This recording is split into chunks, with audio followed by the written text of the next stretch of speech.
The 94. Welcome to the library. I am the recorder, your guide to Jam'mar and her realms. Today, we are going to cover in brief those hunters of the night who stalk the shadows of ancient castles and charm lords and ladies alike at modern court. Considered some of the most dangerous of the undead, the vampires of Jam'mar. Perceptive patrons, regular visitors, and of course, new guests of the library, let us begin our examination with a brief history of vampires throughout the realms.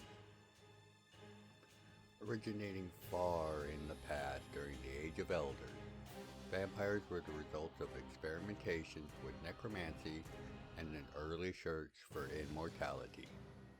It is unclear which species holds the honor of having the first vampire, but it is clear that well before the end of the next age, the Age of Ascension, there were examples amongst all the mortal races at one time or another.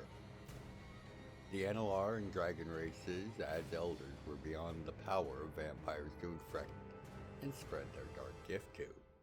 At that time, regular purges, led by holy knights or brave adventurers, are all that kept their numbers low and them scattered for the most part. Sometime during the Wars of Feather and Scale, the Empire of the Necrotai was founded in the mountainous ring around the Isle of Mist. This empire of undeath quickly saw the consolidation of most of the powerful of not only the vampires, but of all intelligent undead and their still living necromancer allies. However, the strength garnered from this was not enough to preserve the empire during the reign of the Daemon Vanson. During the reign of Vanson at some point, the greatest of their heroes and leaders were captured or destroyed by the forces of Vanson. Without them, the empire slowly fell to pieces, with the remaining vampiric bloodlines each counting in the dozens, if not hundreds of individuals, scattering to the four winds to once again plague the land.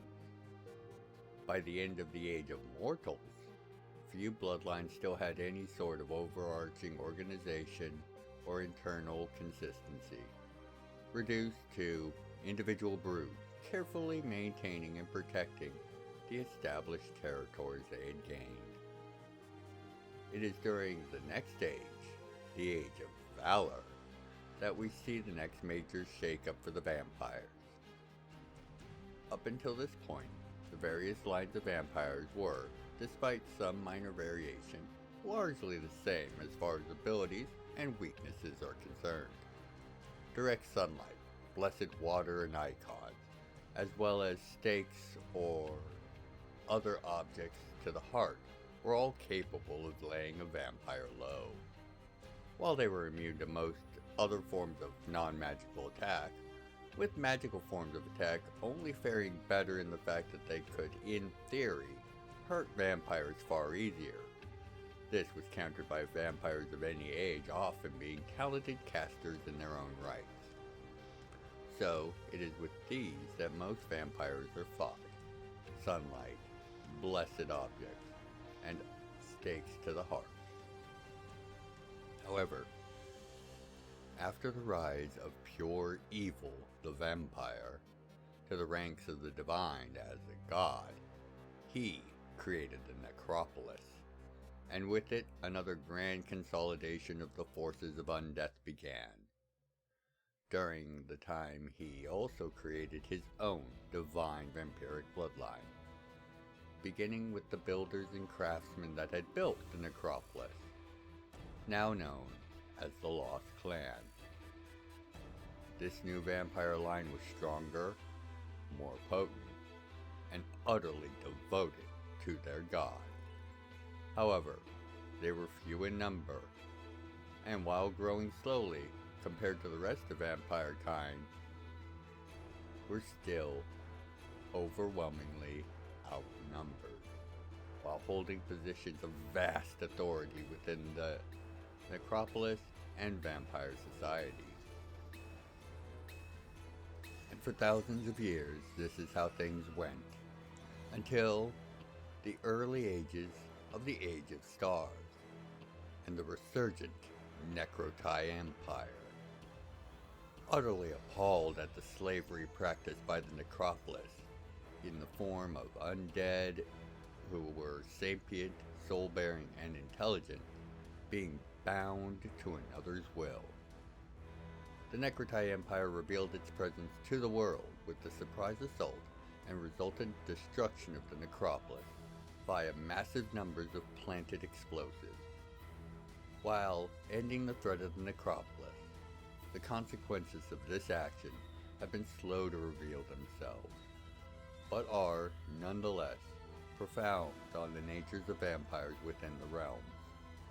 Firstly, beyond the few vampiric bloodlines within the Necrotai Empire, the bulk of these bloodlines were ended in that cataclysmic explosion, burned, crushed, and with the massive backlashes of power released in the death of that accursed place. However, for reasons we will get to presently, the divine line created by Pure not only survived, but came out in a vastly stronger position. Once a minority, the Pure line, as it was called, was now the largest and most common of the vampiric bloodlines, merely by surviving.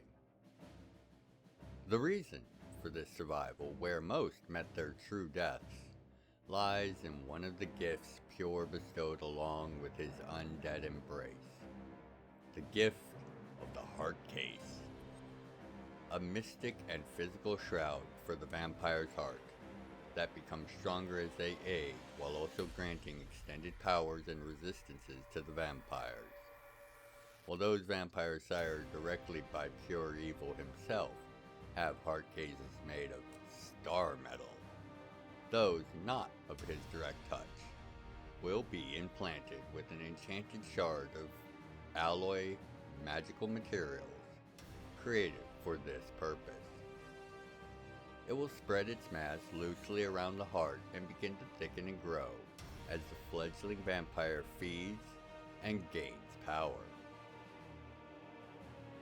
Within but a few hours, the protection offered is similar to that of thick stone, granite, or the like. By the time a vampire is ready to start siring his own brood, it can be several times that strength, similar to plate armor. Should they rise to the level of leading a clan, they will then enjoy a hard case equal in strength as refined meteor iron, nigh impossible to be pierced. Furthermore, as it grows, abilities and powers become available for the vampire, from enhancements to their natural abilities to new abilities entirely. Depending on their particular lineage, a number of these abilities will be similar, if not identical, across their clan or brood.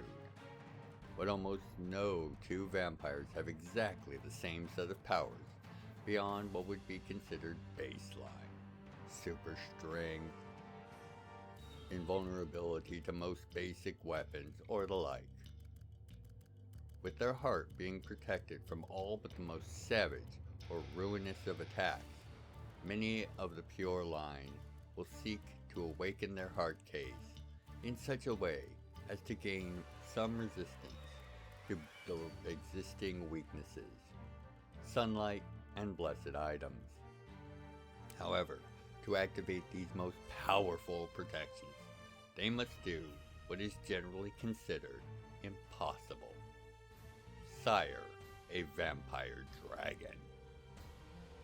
Pure Evil was infamous for either discovering or inventing the method to do this, and it is a secret held tightly by his line, and only known to the oldest of their kind.